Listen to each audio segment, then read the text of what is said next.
Si Roy Lopez, pinangalanan niya po ang Pilipinas na Las Islas Filipinas, na parang sa Tagalog po is mga isla ni Felipe. Alam niyo po ba yung pinakamatandang universidad naman po? Opo, tama po. Ang UST po noon is nasa loob ng Intramuros at dito po yung nakatayo. Okay, ngayon okay. Ngayon okay na po siya. Ito, US dito. Noon po, hindi po na siya UST, ngayon po condominium na po siya. Okay. Pero noon po ang UST is dito nakatayo. In-establish po ang UST dito sa Intramuros noong 1611. But unfortunately, nasira po siya dahil po sa digmaan during World War II po in 1945 because of the bombing of US. Bali, sa UST po dito sa Intramuros, nag-aral si Dr. Romero ng Filosofia at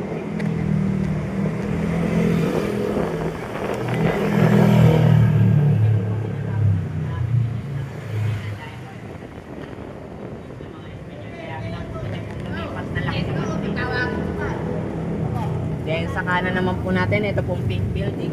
Ito po yung isa sa mga original na kolehiyo dito po sa Intramuros. Ang kolehiyo de Santa Rosa. Ayan. Kolehiyo de Santa Rosa. Ito pong kolehiyo na to, is para lang po siya sa mga babae. Pero noong year 2000, doon na lang ito po makapag-aral.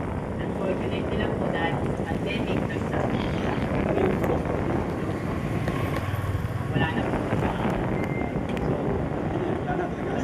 ngayon po, hindi ko lang po sure kung ano yung plano ng administration na yun po dyan.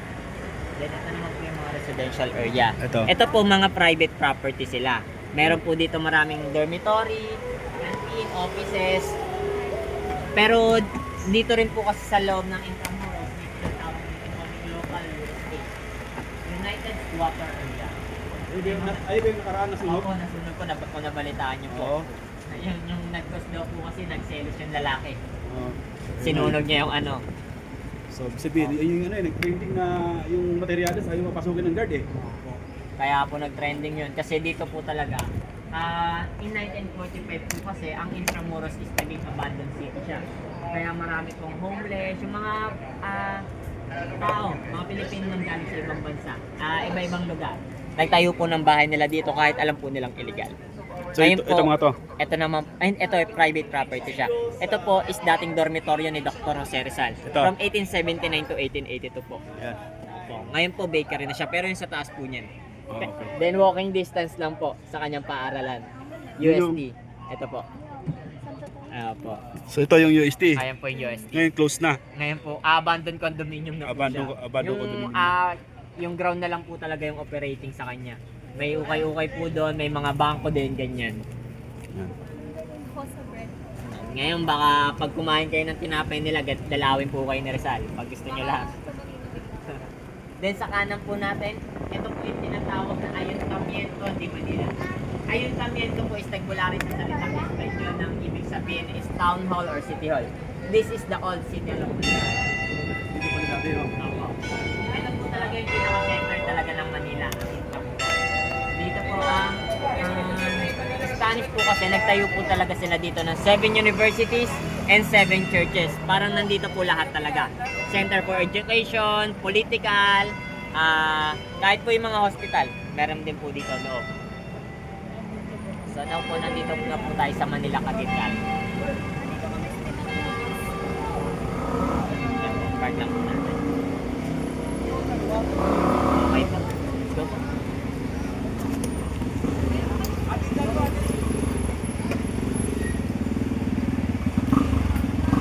Ngayon po is Bureau of Treasury na siya. Ito. Yung nagbabudget po sa Pilipinas, yung mga budget ng Pilipinas.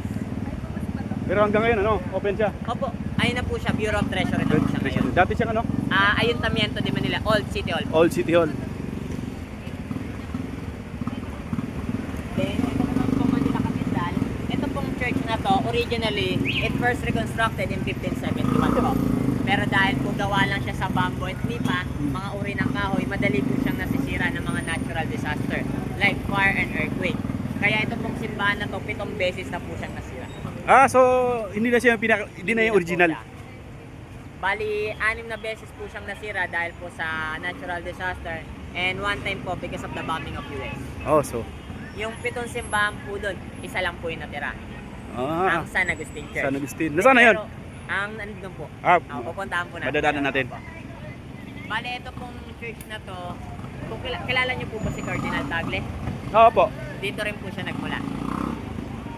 Okay. Ayun po, may kasal po ata sila. Gusto niyo po ba mag-picture sa gitna? Tara. Ay, may kasal po. May kasal. Opo, pwede naman po. Sikat din po kasi siyang wedding ceremony. Kung kilala niyo po I think kilala niyo naman po si Sharon at Gabby. Dito rin ba yun? Dito po sila kinasal. Ano? Pero parang may ano po din po kasi sa amin dito na pag dito po kasi kinasal, katulad ng nangyari Maghihiwalay. kay Sharon. Maghihiwalay. Umaga. Sino? Parang... Baka marinig po ng couple. Pero yung wedding price po, ano po kasi nila, parang rate nila is nasa around 55. 1,000? Opo. Paano pag hindi sikat? 55k. Ganun pa rin po. Hindi ganun. 55k per hour. Hour? Per hour. As in? Paano pag 2 hours po, 110. Mostly, ilang oras ang tumatagal yung kinakasal dyan? Kasi po acolytes po kasi ako dati. So parang pag isang oras po kasi, pag onti naman po yung guest nyo, kaya siya. Kaya. Pero pag marami po yung guest, bitin po yung 1 hour. Parang mamadaliin po kayo na nag-a-arrange po. May nag-a-arrange po kasi ng pictorial. Okay. dyan. Opo. So kasama na yan, including na yung mga Opo, picture. package na po Package yan. na yun. Opo. Depende na lang po kung kukuha pa kayo ng like private singer sa kakantasanan nyo. Pero ang ino-offer po kasi package deal na. Package May deal na. singer, pare, simbahan. May joke.